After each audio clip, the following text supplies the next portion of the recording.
पराली जलाने का जो मुद्दा है वो लगातार अब सुलगता जा रहा है और इसी को लेकर के कैबिनेट मंत्री अनिल विज की तरफ से भी उन्होंने भी अपनी बात रखी है और कहा है कि पराली जलाने का मामला जो है वो सुप्रीम कोर्ट में है। सुप्रीम कोर्ट के आदेश के अनुसार ही जो आगे की कार्रवाई ये काम है वो किया जाएगा। इसी के साथ ही रणदीप सिंह सुरजेवाला के बयान पर भी अनिल विज की तरफ से पलटवार किया गया और उन्होंने कहा कि जनता ने आपको नकार दिया है। और क्या कुछ अनिल विज की तरफ से कहा गया, आइए सुनते हैं।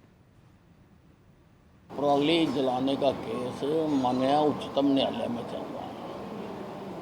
अब हुड्डा साहब तो सो के जाग रहे हैं, तो वो उच्चतम न्यायालय के क्या आदेश हैं और क्या है उनको देखा जाएगा, उसके मुताबिक काम होगा। सुरजेवाला ने आंदोलन की धमकी दिया, अगर ये जो सरकार ने पराली जलाने का फैसला वापस ना लिया तो हम आंदोलन करेंगे। करो, अब 5 साल तुमने यही करना, करते रहो।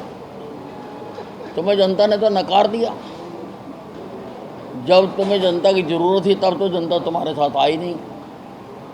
तुमने बहुत बहकाया, कई नैरेटिव तय किए, सारे फेल हो गए। तुमने कहा एंटी इनकम्बेंसी है, 6-6 फुट उछल के तुम बोलते थे और बापू बेटा रोज़ मुख्यमंत्री बन के सोते थे। लोगों ने नकार दिया।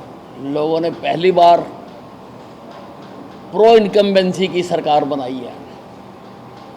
जो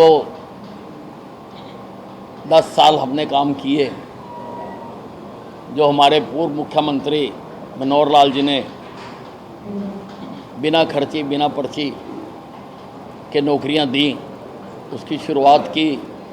पराली जलाने का जो मुद्दा है वो लगातार अब सुलगता जा रहा है और इसी को लेकर के कैबिनेट मंत्री अनिल विज की तरफ से भी उन्होंने भी अपनी बात रखी है और कहा है कि पराली जलाने का मामला जो है वो सुप्रीम कोर्ट में है। सुप्रीम कोर्ट के आदेश के अनुसार ही जो आगे की कार्रवाई ये काम है वो किया जाएगा। इसी के साथ ही रणदीप सिंह सुरजेवाला के बयान पर भी अनिल विज की तरफ से पलटवार किया गया और उन्होंने कहा कि जनता ने आपको नकार दिया है। और क्या कुछ अनिल विज की तरफ से कहा गया, आइए सुनते हैं।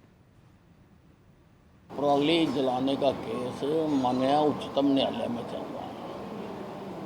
अब हुड्डा साहब तो सो के जाग रहे हैं, तो वो उच्चतम न्यायालय के क्या आदेश हैं और क्या है उनको देखा जाएगा, उसके मुताबिक काम होगा। सुरजेवाला ने आंदोलन की धमकी दिया, अगर ये जो सरकार ने पराली जलाने का फैसला वापस ना लिया तो हम आंदोलन करेंगे। करो, अब 5 साल तुमने यही करना, करते रहो। तुम्हें जनता ने तो नकार दिया।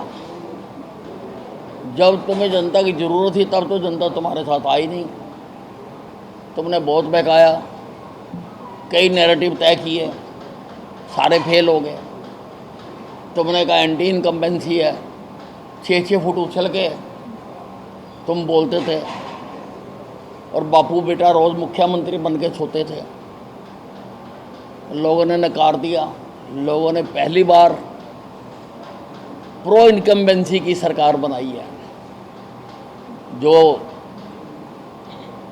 10 साल हमने काम किए, जो हमारे पूर्व मुख्यमंत्री मनोहर लाल जी ने बिना खर्ची बिना पर्ची के नौकरियां दी, उसकी शुरुआत की।